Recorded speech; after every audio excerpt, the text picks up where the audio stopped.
This video is going to be a short tour of room 1401, which is an accessible room at the OceanMaya Royale all-inclusive resort in Playa del Carmen, Mexico.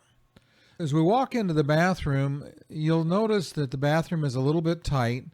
Now, my wife was able to get her wheelchair into the bathroom, but the toilet doesn't have any rails, which makes it a challenge. My wife normally at the house has rails available. Also, the railing in the shower only went part way, so that made it a challenge as well. If you haven't already subscribed to my channel, please do me a favor and hit the subscribe button, and the little bell will get you a notification when I make new videos, and there's at least one new video every week. As we look around the room, you'll see that there's lots of space both sides of the bed. The room in general, other than the bathroom, was very easily handled, lots of space for accessibility. We'll take a quick look out here, the patio.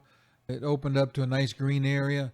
If you got value from the content in this video, please hit the like button. We'll see you in the next video.